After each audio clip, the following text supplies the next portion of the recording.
answers to awkward questions with Lucy Maskell. Sponsored by Urban Saints.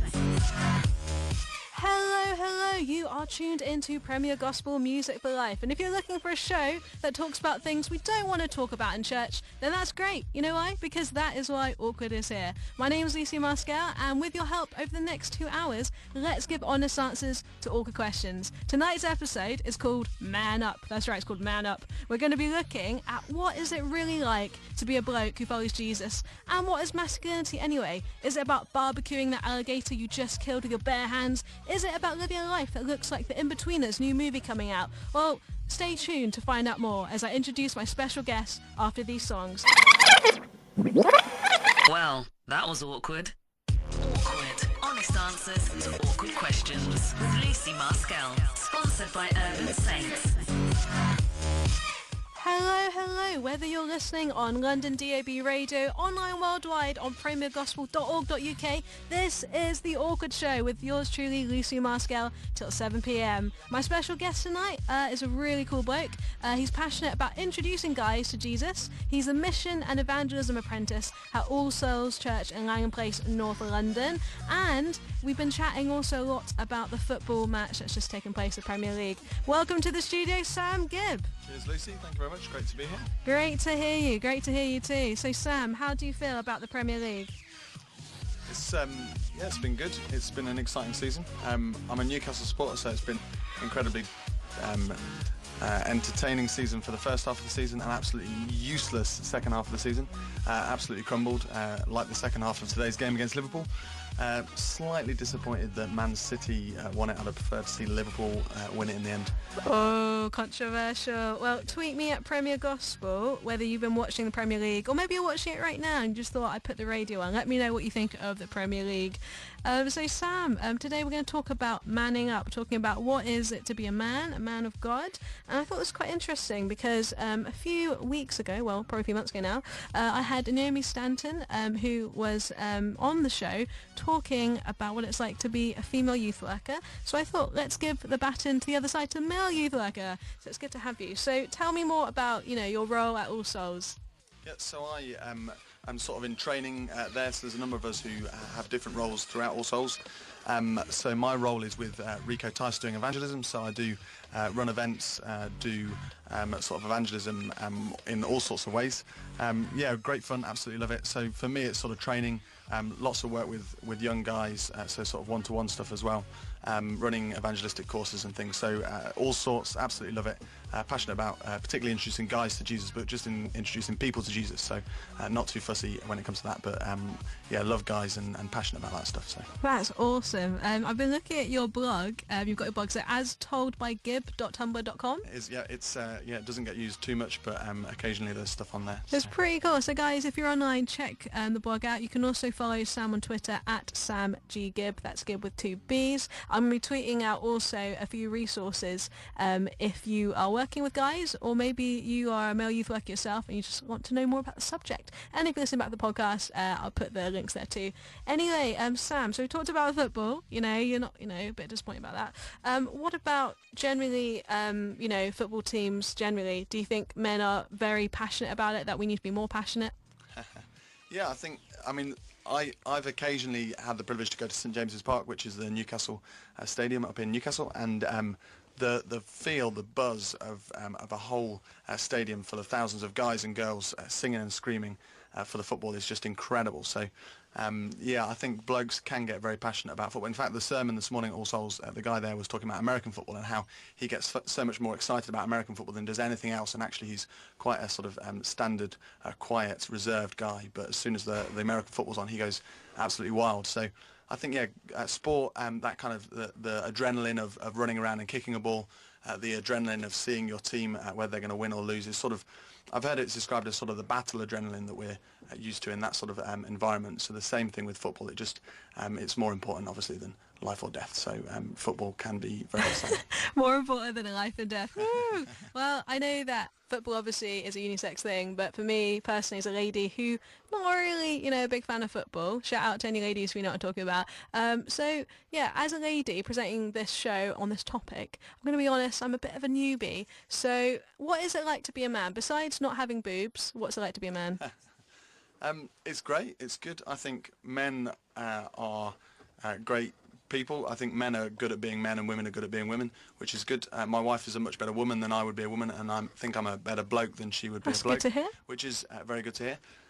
Yeah, I think, I mean, generally growing up as a guy, there's lots of pressure, of challenges from the outside world, from sort of friends, from family, from what people expect of you as a guy. I think it's a difficult world to grow up in as a guy. It's a difficult world to grow up in as a girl as well. But I can only speak from one side of that experience. But it's great. I think I've got some really good Christian mates, really good non-Christian mates who sort of keep me on track. Yeah, I mean, I don't really know what to say. I'd love you to have a few days in my shoes, Lucy, and then you can see what it's like to be a guy. But it's good fun. Oh, I'm not sure. Tweet me at Premier Gospel if you've ever thought about what it must be like to be a different gender. That could be another show. Anyway, so Sam, we've got so much to talk about today.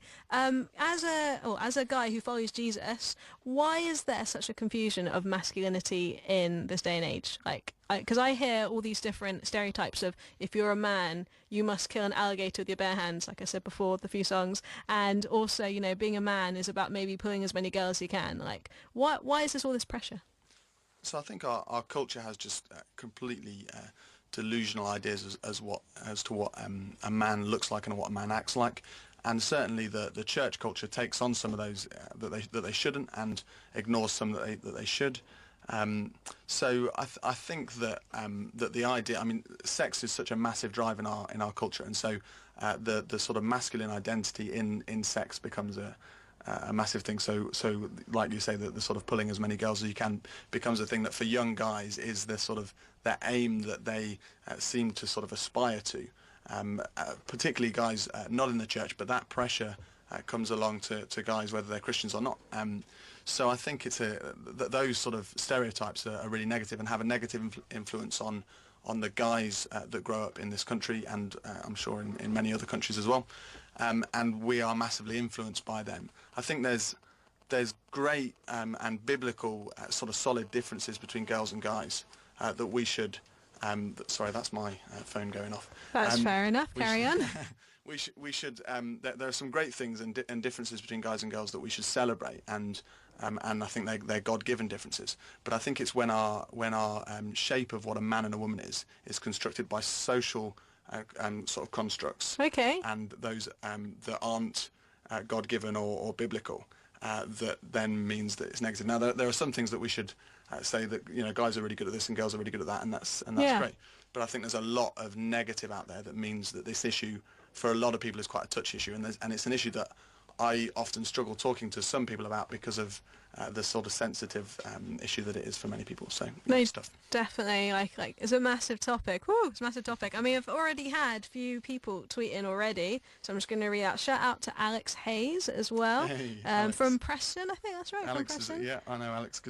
Alex was giving me some sort of tips on Twitter earlier to, you know, what to say. He's a good guy, wise guy. That's good. Well, thank you, Alex, for giving Sam some tips. It's always good for a show, live show. So he says, well, he said a lot of things. He said, men have lots of responsibility, a lot of expectation on us, but very little support, especially when few in number. So what do you think about that, Sam? Yeah, I agree. I agree with Alex. One, because he's my mate and I've got to, and he's listening, so I'm going to agree with him. But I think certainly a lot is expected of guys, and we're not as a church. I think sort of generally we're not often very well set up to put those support structures in place. Particularly, I think Alex was mentioning this, particularly for single guys. So for me, my wife is a massive support, but for a lot of single guys, unless they've got a body of other guys around them to really support them, so that sort of accountability, which I think is a sort of key word that I'll want to use again and again and again when talking about doing sort of ministry with young guys. Accountability. And we lose a lot of that. We push that aside. We don't have necessarily particularly good relationships, or we lack people who are really going to speak good questions and good ideas into our lives. We often lack people who are going to really push us. So often as guys we can talk about football and have a bit of banter in the pub, but we'll rarely then sort of really push the buttons that need to be pushed in order to grow each other as sort of mature Christ-like Christians. So I think that's a big thing. And certainly, yeah, Alex is right about the pressure and the lack of support there. Definitely, I think. Wow. The church need to Well, deal with. if you're listening in right now, whether you're listening on London DAB Radio, online worldwide, premiergospel.org.uk, tweet me at Premier Gospel, drop me a message on facebook.com/Premier Gospel, or you can text me on 66777 with your first word gospel. Let me know, as a guy, or maybe guys you work with as a youth worker, is there a lot of pressure on what it means to be a man? What is masculinity anyway? Let me know what you think. Call 020 7316 0101. Text gospel to 66777 or tweet at Premier Gospel.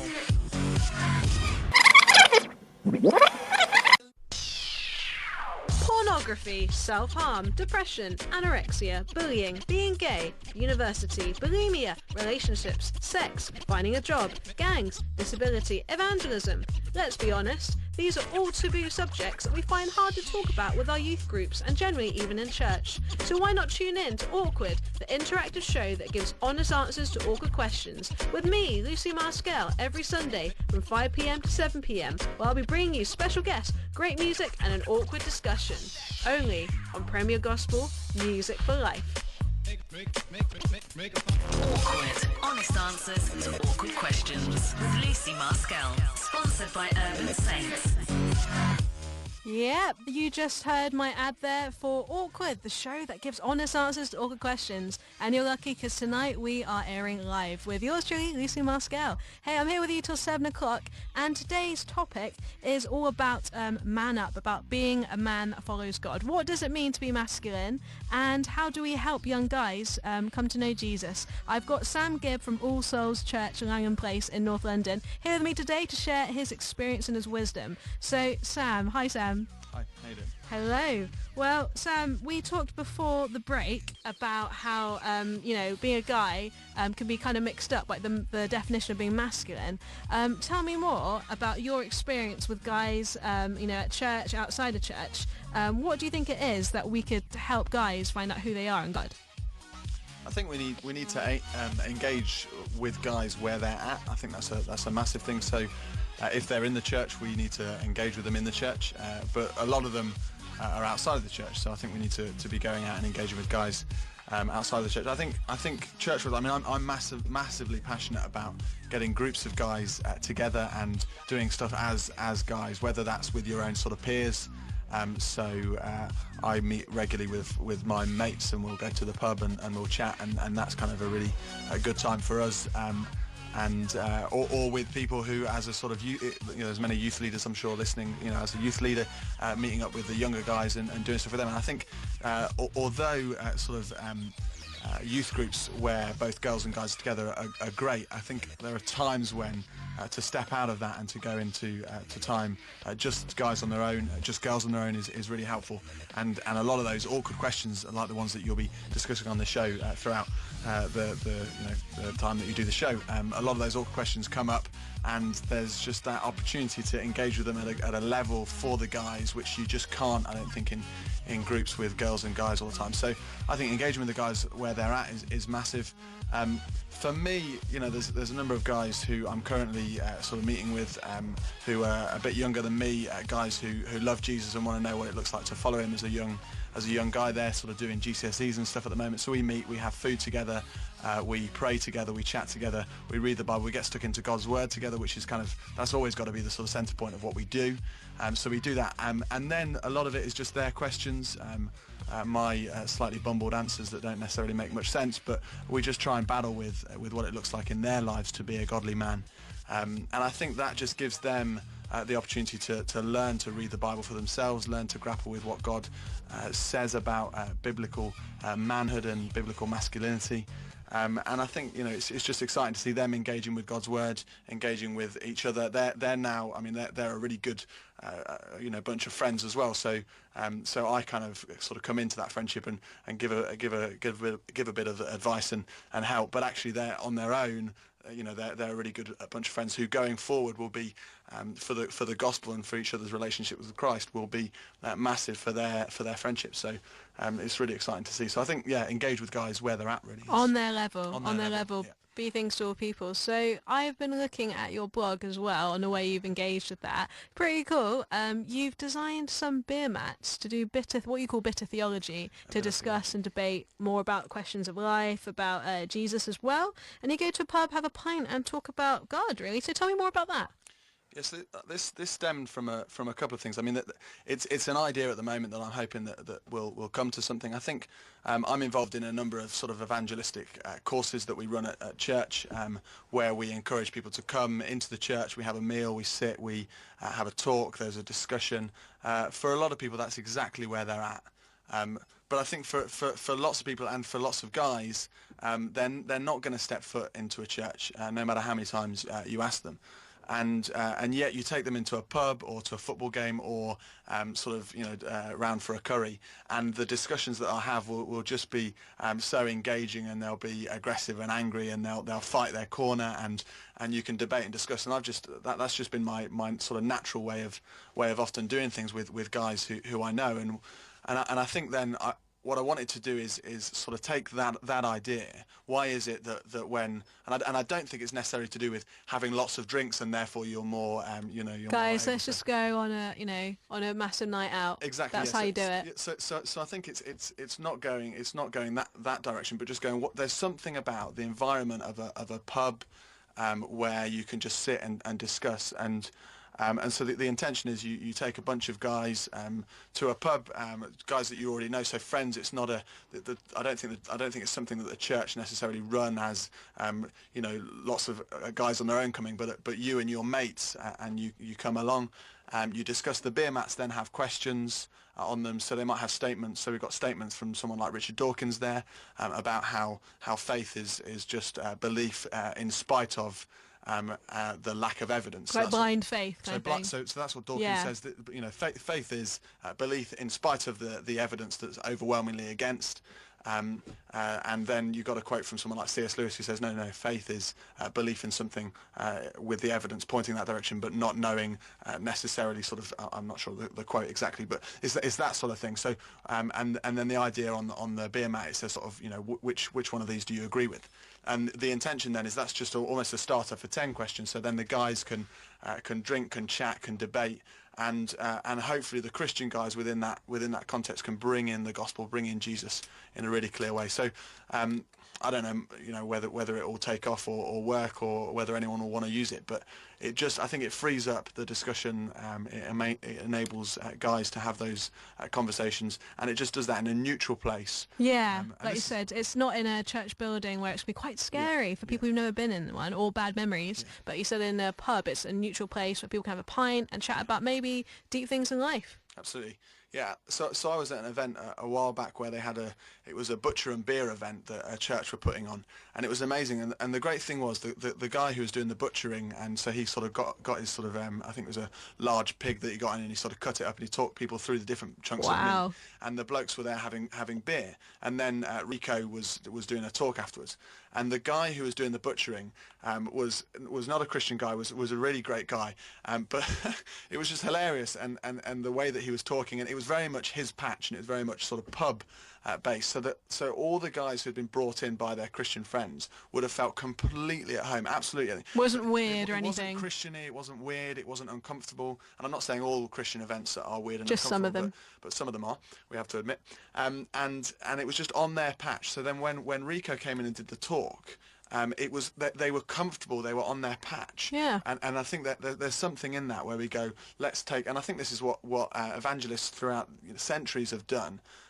Guys, hundreds of years ago, going into pubs, going into the Paul, going into the debating hall when he got kicked out of the synagogue. It's that kind of thing where we go, let's take the gospel to the places where they're at, and not just sit in our churches and assume that people are going to come to our evangelistic events. I think some people do, and it's great when friends do invite non-Christian friends to evangelistic events, but we need to go out there with the gospel, and I don't know if this might be a way that can happen.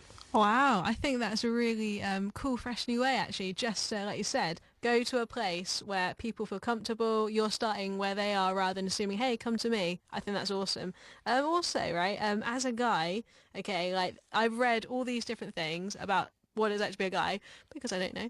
And a lot of guys said that when they want to engage with the topic, they'd rather go and do something practical rather than maybe as a girl. I love to chat, hence I've got a talk show, just chat, and I don't mind not doing anything. But as a guy, stereotypically, you need to do stuff like activities like go paintballing or go hiking or go karting. Like, how true is that, Sam, as a man? Yeah, I think that's very true. I think sometimes it's environment as well, like I was saying. So the pub or with some food, that does change things, and that does free guys up to talk. I think one thing is we often. You probably find this in churches. You'll come to the end of the service, and there'll be that time when you go and have your really dreadful tea and coffee after the church, and you sit down, and all the girls. This might be a bit of a stereotype, but I'm going to say it anyway. All the girls gather around and they're chatting, and they're getting on, and they might not know each other very well, but they're chatting and they're engaging. And all the guys are kind of stood slightly awkwardly off to the side. Awkward. Yeah. There you go. And they don't really know how to engage with one another, and they're looking for the guy that they know, the one bloke that they've got a good relationship with, and they're waiting for that guy to come, and as soon as he arrives, then they're having that conversation, or they're off to the pub, or they're talking about the football or whatever. And I think that some of that is to do with I think guys have good, deep, strong relationships with some people, but it takes a little bit longer for us to develop friendships with sort of people that we meet sort of one-off. So we're less likely to have those conversations and just chat for ages just on the sort of basis of... Like small talk, isn't it? Just small talk. Yeah, I think is much more difficult for guys. So, some guys absolutely are great at small talk. I actually find meeting new people, quite exciting. I really enjoy it. Yeah, we've got on quite well, haven't we, so far? Yeah, So we're chatting loads. And I love it. And my wife really struggles with small talk. So, I don't think these stereotypes are necessarily... she's not listening, so that's all right. I can say that.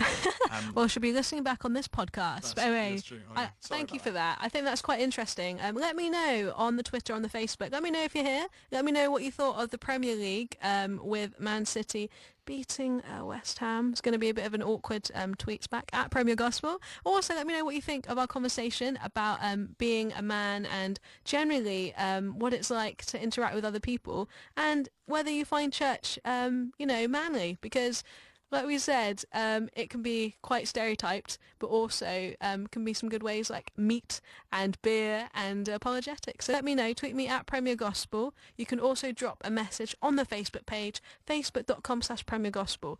Let me know what it's like to be a guy who follows Jesus and whether you feel pressure to have that stereotype of being masculine. Let me know. Call 020 7316 0101. Text gospel to 66777 or tweet at Premier Gospel.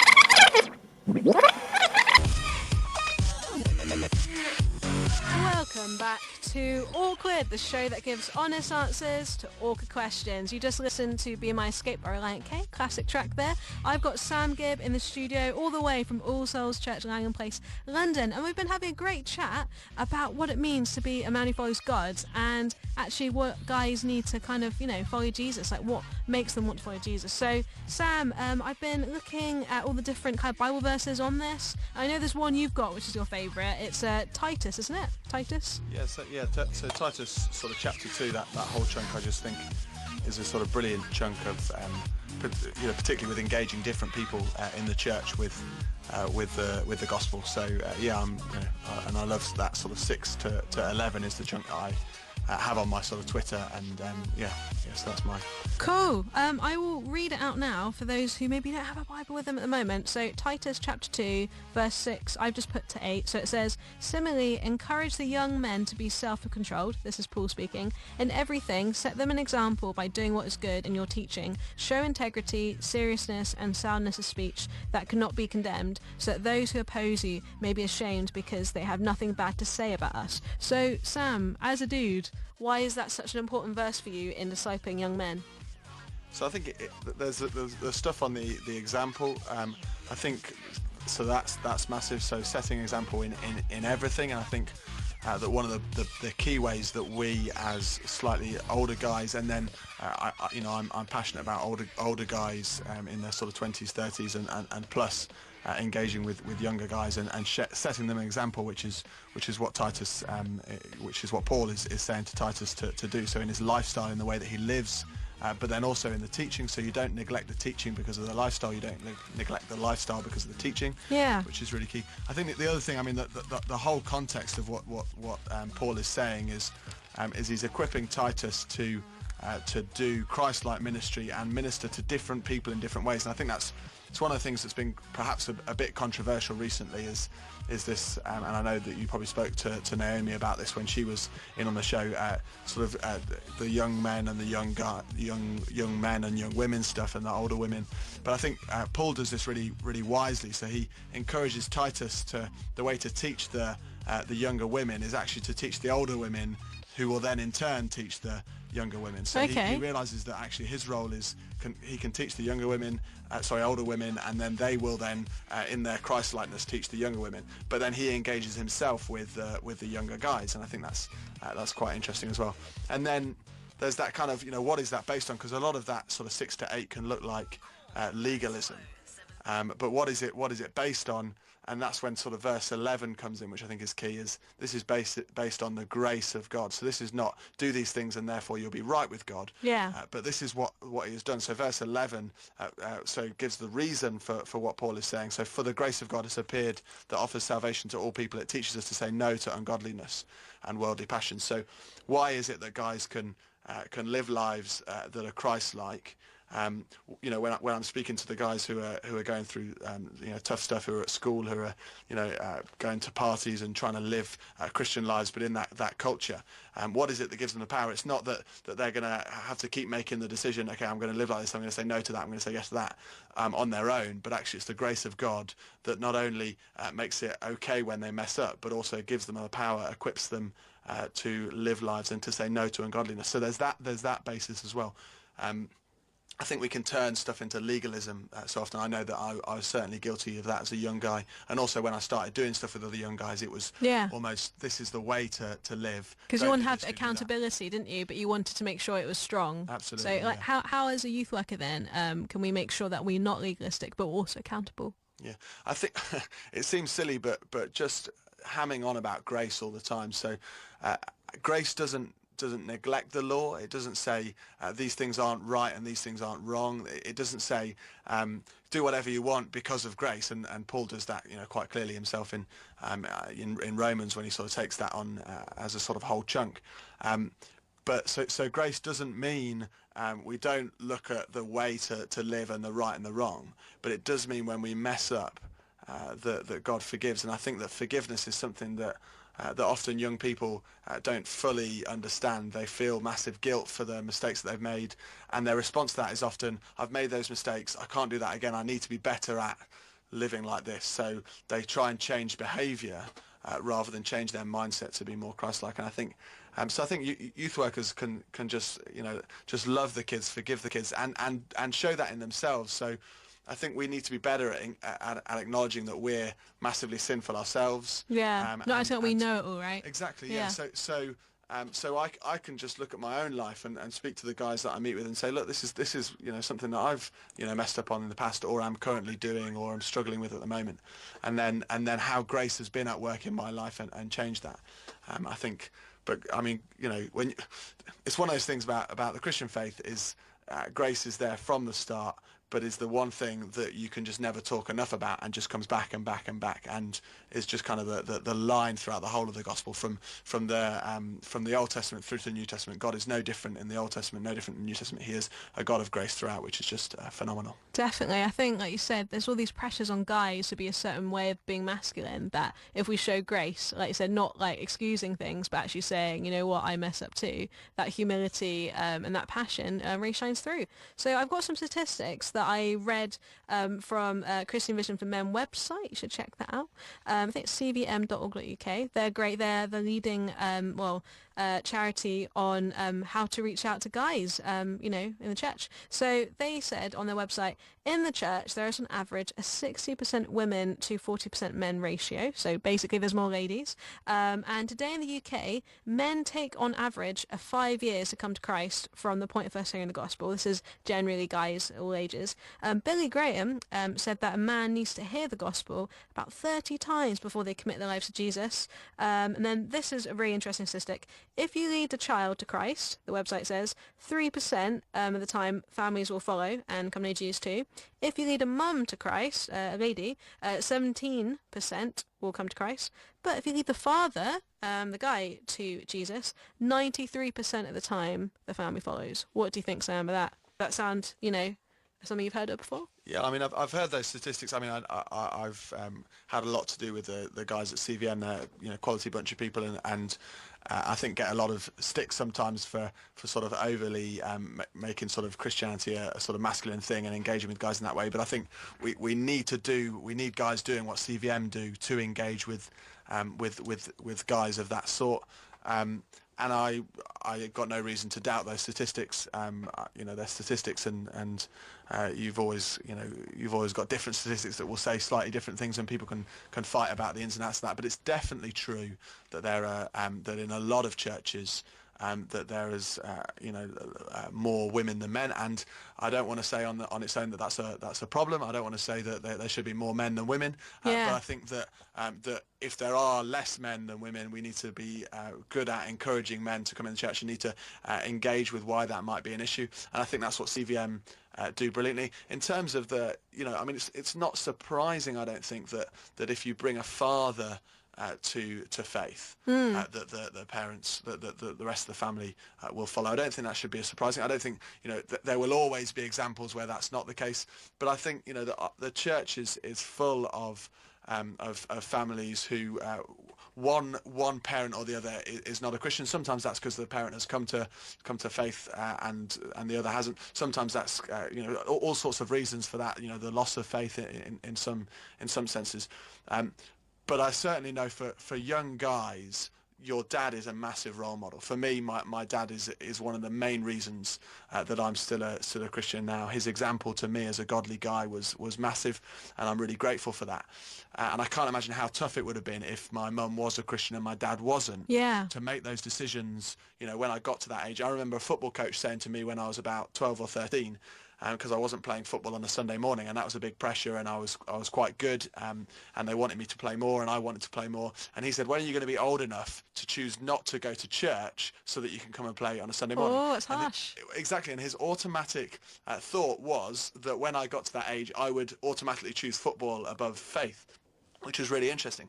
And I think having a good, solid male role model for me was a massive part of that, both in my dad and also in older guys in the church. There's a good mate of mine called Tom, who is sort of eight years older than me, who's a good friend now, but at that stage in my life was a key sort of youth helper, so to speak, who would meet up with me and chat with me about Christian things. So having that guy, I think for guys is massive.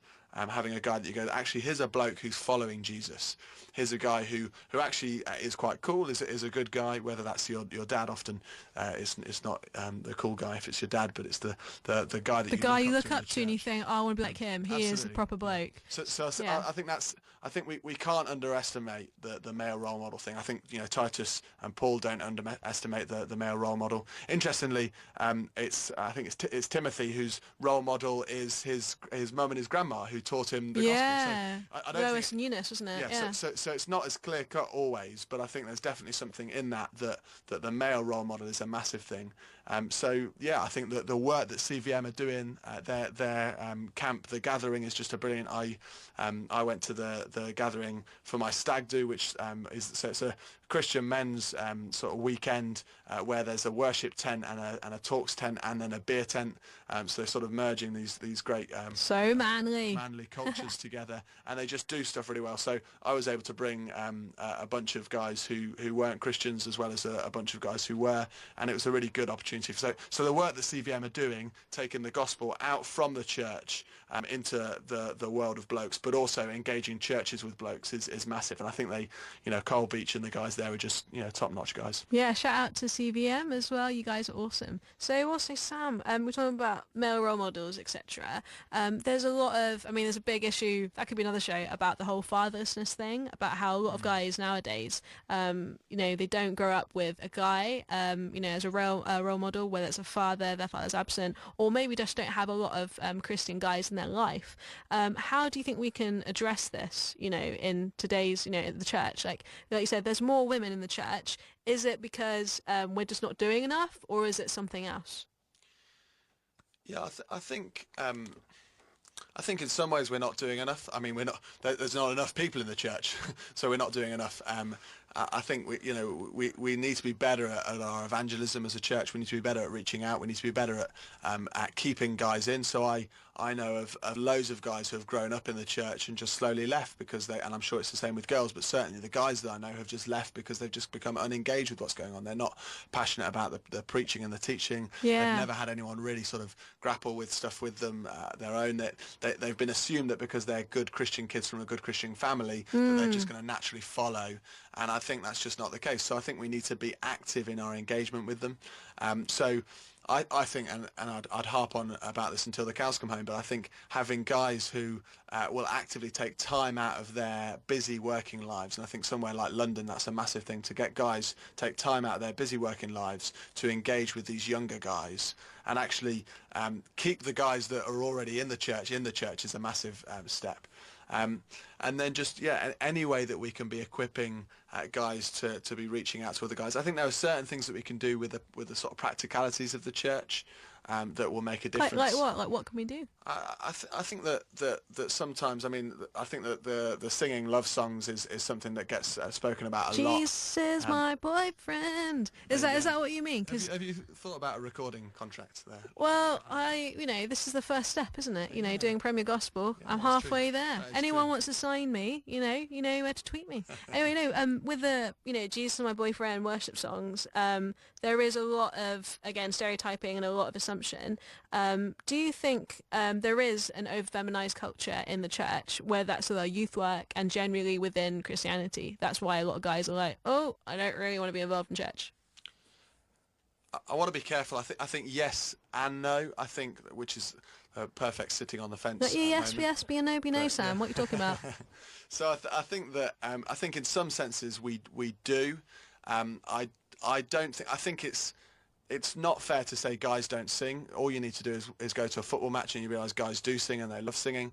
Sometimes we need to be good at working out some songs that are helpful for guys to sing. I've been to churches before where the pitch of the song it's not necessarily the words, but the pitch is just impossible to sing. So you just high. Can't do it. So you just give up. So it's not a surprise that, I think there's an awkwardness, again, we'll use that word, there's an awkwardness for some guys when they come into church and they don't really know what they're walking into.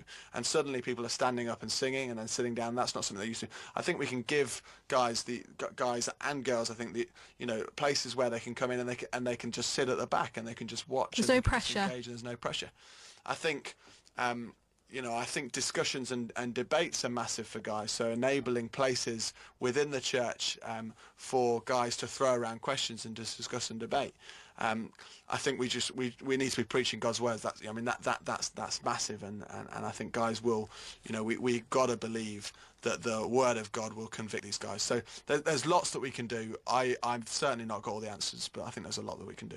Brilliant. Well, thanks so much, Sam, for those sound bites and for putting up with my singing. So, whether you're listening on London DAB Radio or online at premiergospel.org.uk, tweet me at Premier Gospel.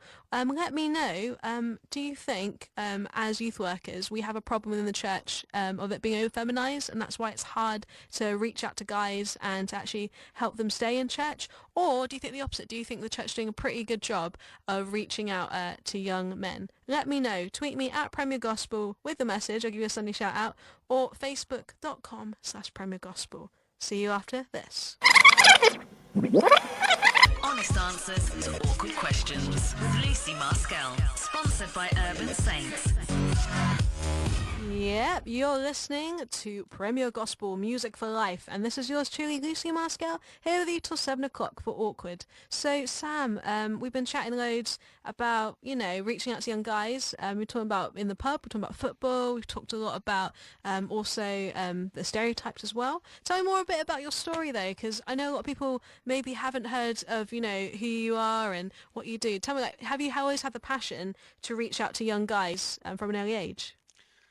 Yeah, I think it's one of those things that like a lot of things, God developed over time. So I don't think if you'd have asked me 10 years ago that would I be doing stuff with young guys and in the church. In fact, I would have told you to sort of that there'd be no chance that I'd be working for a church if you'd asked me 10 years ago.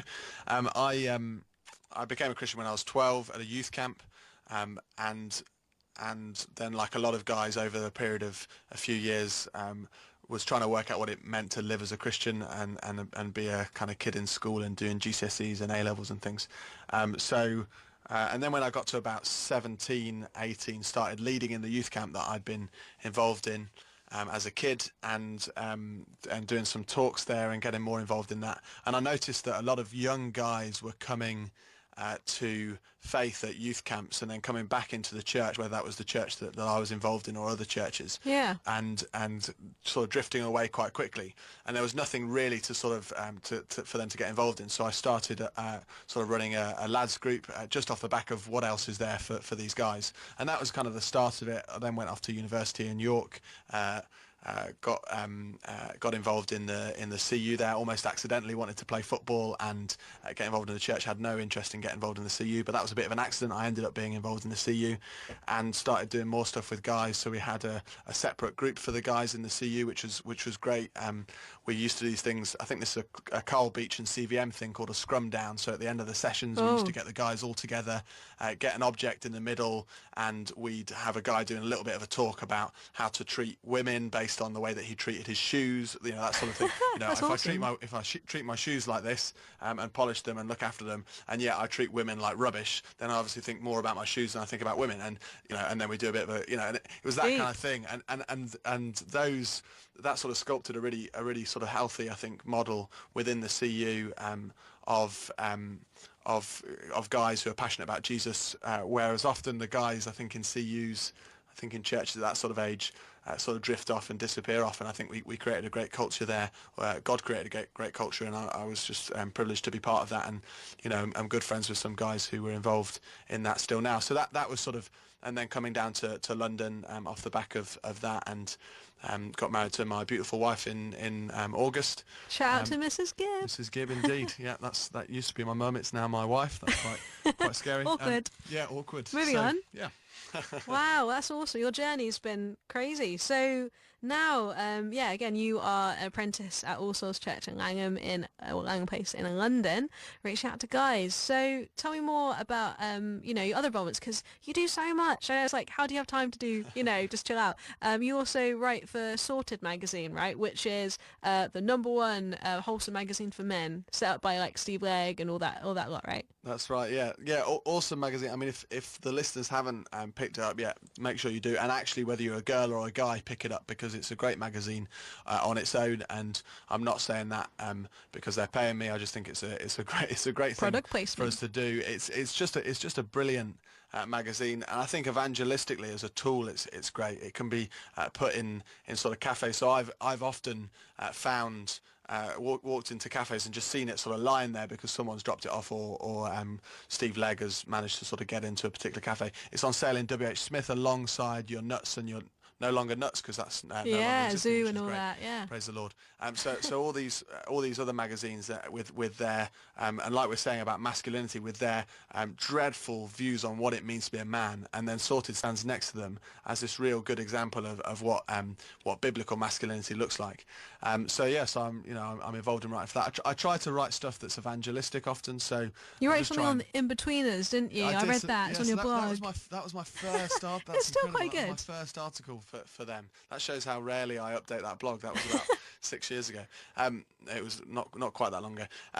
So just trying to engage guys with culture and where they're at, and just saying, look, the gospel speaks into all these different areas. I can't remember the In-Betweeners thing, but I think a lot of that was to do with Being a lad, wasn't it? Yeah, it was being a lad. We're losing guys to this culture. How do we engage them with the church? Was the kind of gist of that sort of thing. So yeah, I mean, I talk about football all the time. I talk about what it means to be a man. All sorts of things in that magazine. There's also stuff on cars and on relationships and football. Gadgets as well. I had a Yeah. look through it because obviously I was like, I'm doing research on this program. I'm not really into men's magazines, but it's there. And actually, I thought if I was a bloke, I'd really like it. I mean, there's a monthly column from Bear Grylls as well because he's a Absolutely, really, strong follower of God. So I thought that was awesome. And you There's get interviews, also- don't you? We You get know? interviews with big stars. There's also Liberty magazine, which is for the girls as well. So right. that's much more recent, but that exists. So that's the same guys. That's Steve Legg, the I'll have to Sorted check that guys. out. But they've got a magazine for women as well. It's sort of smaller and more compact, so you can put it in your purse. So it's Okay. perfectly Well, designed for we're drawing girls. on the stereotypes There you go. again. Sorry about that. You know, my purse. I have a big purse. You have a man bag. You know. I do. I don't have a man bag on me, but I do have a number of different man bags. He does have a Yeah. man bag. Tweet me at Premier Gospel if you have a man bag too. Let me know. So Sam, thanks for sharing that. Pleasure. Like there's Sorted magazine, so we've got a great, like it says out W.H. Smith. How awesome is that? We've also, I did some other research. There is a great book called Man Made, a rites of passage course for teenage guys. If you've been listening to the show for the past few months, you'll know I had Darren Quinnell on episode 8, I think it was, talking about messages and masses, talking about evangelism, how do we share the gospel through media, etc. And he wrote a book with Andy Frost, head of Share Jesus International, about how to disciple guys, basically, isn't it? Yeah. It's a great read, and I was looking through it, and they had some cool quotes actually. He talked about as a man, these are the different kind of qualities and we should have as following God, like passion, humility, courage, respect, control, responsibility as some of them. There's a cool quote actually. It says, to become truly great, one has to stand with people, not above them. So with a quote like that, as a guy, looking at pride and things like that, that can be quite a problem actually as well with following God, right? Yeah. So I think humility is an incredible godly attitude to have, but our natural attitude is pride above all else. I think we're always thinking about ourselves. I think that's a massive problem for guys. I probably think Obviously it's a for problem girls as too, well. yeah. But I think guys love to walk into a room and be the centre of attention. Yeah. So apparently, I mean, I've heard stories of Michael Jordan, the American basketball player, who I think his Nike name that their sort of code word for him was Yahweh. So Wow. he basically called himself God, and would walk into a room and was so used to walking into a room and everyone looking at him and just being in awe of him. And it just, I mean, it drives people, I think, crazy. So you just feel for someone like Justin Bieber or these guys who are the centre of attention are worshipped, because we are created to worship, not to be worshipped, is the classic thing. But it's completely true. God created us to worship Him, not to be worshipped. And I think we completely reverse that when we do that. So humility is certainly something we should look at. So yeah, being with people, looking after people, caring for people is a masculine attribute. Humility is certainly a masculine attribute. Yeah. Wow, that's awesome. So check that out, guys. I will tweet out a link and put it on the podcast as well if you're listening back. Man Made, check it out. And also, it's great tracked. I was hanging out with CVM actually to find out more for the show, and they've got a really good booklet called The Crazy Way, which is also a podcast on iTunes and a website. It's great. Check it out, The Crazy Way. Just search that on the internet and you'll find a good booklet you can give out to guys. It looks at an interview with a football player. It looks at how we can trust the Bible, like things like that. It's great. Anyway, I'm going to be playing a song, but we'll be back. If you've got any comments or thoughts from tonight's show, tweet me at Premier Gospel, drop me a text 66777 first word gospel and your message, or facebook.com/Premier Gospel. Let me know how we can reach out to guys, and do you think that being a guy is something that we struggle with, not me personally, guys struggle with in the church? Let me know. Well, it's time to finish now, unfortunately. I've had a really great chat with Sam Gibb, all the way from All Souls Church Langham Place in North London, chatting about man up, what is manliness, and how can we disciple young guys in the church today. So, Sam, any last thoughts? I think, I was just thinking about guys who perhaps, some guys who might be listening who aren't Christian guys, or guys who are passionate about reaching guys for Christ. I think, I've got the privilege of meeting with a young guy on a Thursday morning who's searching. He kind of knows a lot about the Christian faith, not from a Christian background, but wants to know more. And I think just opening the Bible with him regularly is a key thing. And I think that is the same whether you're meeting and engaging with guys who are Christians or not. It's God's word that does the work. We're just the kind of tools that He uses in order to do that. So I think it's just incredible to be in that privileged position to be a tool for God, which is great. So I think if you're a guy who's searching, keep searching, open the Bible, look for Jesus there. If you're a guy who's passionate about leading other guys to faith, or if you're a girl who wants to know how to engage with guys, I think mentoring young men, helping other guys engage with young guys, equipping the wider church to be doing mentoring, maybe sort of hooking up with some guys in the church, just meeting with them and saying, we've got this bunch of young guys in our youth group and we just love you to meet with them. All those kind of things. There's just ways that we can do it which just really enable the church to be serving these guys better.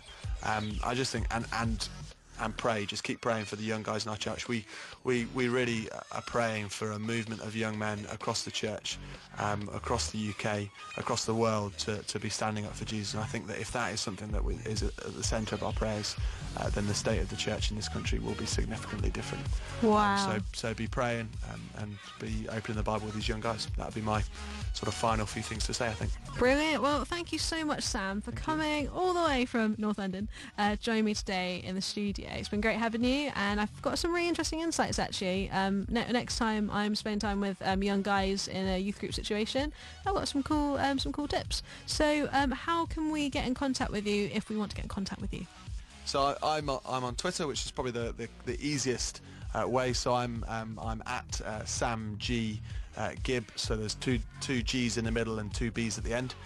So feel free to follow me on there, and I'm happy to engage in these kind of discussions with people, even if people disagree with me. We've had a lot of discussions recently with people who come from a slightly different perspective on this, so it's great to engage. So on that, that's probably the best way to get in touch with me. So Great. Well, thank you so much, Sam. I hope you have a good journey back, and hope the football goes well as well. Thank you very much. That's it for the season. Newcastle are next season. There's always next season. So.